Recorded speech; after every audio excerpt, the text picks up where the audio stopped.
Hey guys, my name is Sydney Zaruba and I am the blogger behind the Instagram account, the Boho Traveller, and I'm really excited to be talking to you guys at Muses today about how I broke into the travel blogging world and how I started to land collaborations within the travel blogging community.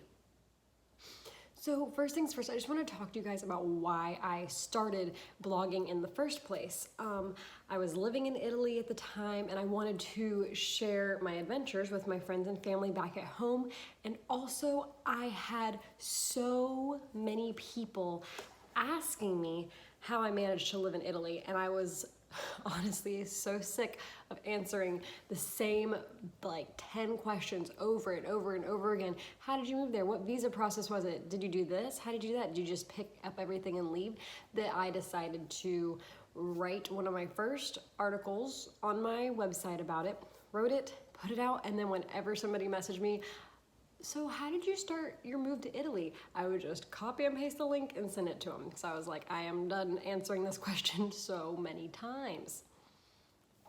And as I did that, I realized that people found it really, really useful. And my blog went from a sort of diary of what I was doing and how my experiences were to things that were actually useful and could help people, and I realized that those took off really well. And while I was still writing about the same subject, just the way I wrote it changed. It was something that could help people. It was a tool that people could use, and that's when my blog really started to take off.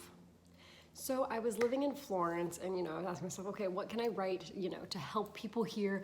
And then I was like, well, a step further than that, I was like, what can I do that people who come here on vacation want to do that I can write about so that they know that they can do this too? What are things that are really cool that I can go out and do?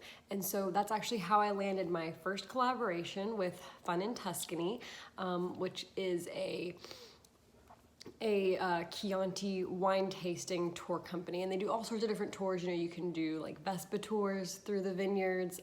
I ended up doing a horseback riding tour with a friend of mine, and it was great. I think I only had like 3,000 followers on Instagram, maybe. It was not like, I didn't have a lot of followers by any means, but I reached out to them and said, hey, look, I have this blog.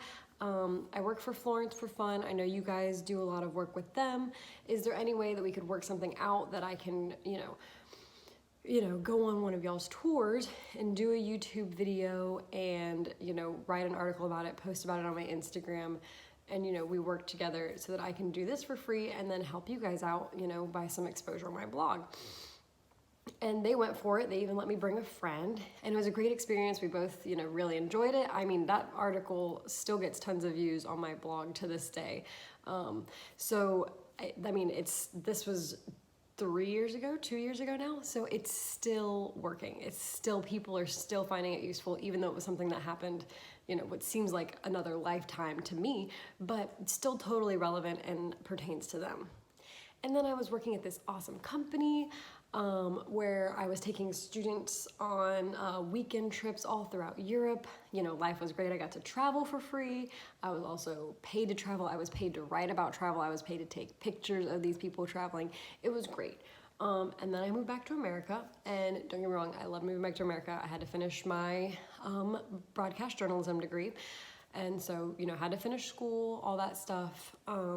And I decided to stay in America, that I wasn't gonna move back to Europe. And I was still traveling. I mean, I went to Peru, I went to London, I was still traveling a bunch, but I kind of,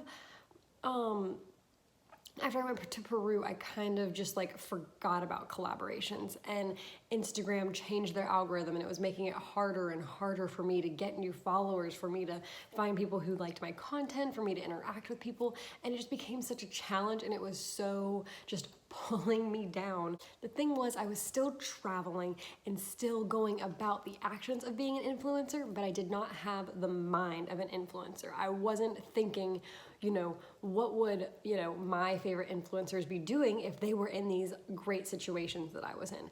And I knew I had lost that, and I knew something had to change. So shortly after I went to Cancun, Mexico this past year, I got my mojo back. and I got really into Lightroom editing, and I changed the entire aesthetic of my Instagram just because I wanted to. I was just like, I don't know, I just wasn't feeling what I had going on, and I was like, something needs to change. Like, I don't think this is portraying who I am anymore.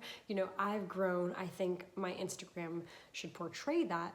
I'm a different person than I was 2 years ago, but I'm still using the same, editing app and stuff. I was like, I'm older, I'm more mature, I'm trained in Lightroom. Why am I not using it? I pay for it every month.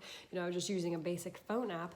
The entire aesthetic of my Instagram changed for the better, and I was obsessed with it. And then I reached out and I started trying to get collabs again. I went to Las Vegas and I emailed a bunch of people and landed a collaboration with a helicopter company that took us to the Grand Canyon, and we landed in the Grand Canyon. We had a champagne picnic for free. So I started thinking like an influencer again. I've had a bunch of different, clothing line collaborations since then, with different, with Whiskini bikinis, Saved by the Dress. I've been getting tons and tons of stuff in the mail from different people just because I have changed my outlook. I've reached out to people. I've started, acting more like an influencer. There's no course in school that tells you how to be an influencer. I just started mimicking other people in the sense that, I saw what they were doing and I like, well, obviously it's working for them. Maybe I should try it. And it did. And I'm not saying, posting the same exact pictures or whatever, but, just seeing like, oh, well, they're posting a lot of Instagram stories. Maybe if I post a lot of Instagram stories, my posts will get better engagement. Oh, they're doing a lot of this style is working for them. Maybe I should try and, get towards more of that style or whatever, and just breaking into that. So I started mimicking them, and now I'm going to Morocco next month, and I have landed a Sahara Desert tour. For 4 days, we're going on the Sahara Desert for a collaboration with Jayrana Tours Morocco, and totally free for me and my friend, and we're going, and it's gonna be a great experience. And it's not because I have 700,000 followers on Instagram. I only have 10,000 followers, and I'm working on that every day. But, it's just each step at a time, and it's not about the number of followers you have. It's about following through with what you got going on. So I'm gonna tell you a little bit about how to actually land these collaborations. Okay, so how do I do it? First of all, go on your Instagram, whatever activities you want to do, find the people who are dedicated to that activity, who give that activity, okay, so I'm going to use the helicopter tours, for example. Find all the people that do the helicopter tours and reach out to them. You're going to be sending all of those people emails. You want to kind of aim for people that have around the same amount of Instagram followers as you, maybe less, maybe a little bit more, but you don't want to aim too high because then they're going to be like, what's this small fry doing? And you might just get rejected. You still reach out to them, but don't be disappointed if they say no, okay? And then you're gonna email them all your pitch. I also send Instagram DMs to all of them and just say, hey, I sent you guys, an email about a potential collaboration, I was hoping to maybe do this kind of tour in exchange for exposure on my blog. If you guys could get back to that email, or you can answer me here, whatever easiest for you, just let me know, thanks. And then if the email people aren't the same as the social media people now know, which is very important, because the social media people are the people who know the influencers are going to get them more clients. The people who are answering the email might not necessarily know that. And that's what you have to remember is the end goal, is they want you to get them more clients. So what should be in your pitch? In your email, you need to start off with what your name is, who you are, and where you're from. Be nice. My name is Sydney Zaruba. I am a travel blogger based out of Saint Augustine, Florida, and I am super excited to be coming to Las Vegas June 8th through 11th. When you're gonna be there. Also, don't forget when you're gonna be there, because it might be their busy season and they're not gonna let you know, but if it's in their low season, then you might have a better chance of wiggling your way in there, okay? The next thing that you're gonna wanna put in there is what you want in exchange for exposure on your Instagram or blog or YouTube account or whatever. So say, I would like 1 night's free stay at your hotel in exchange for exposure on my blog. Easy, okay? Then you need to give them your stats. You need to say, I have 8,000 followers on Instagram. My blog receives 12,000 page views a month. I have over 5,000 likes on Facebook, and all of my tribe is very dedicated and very interactive with all of my posts, okay?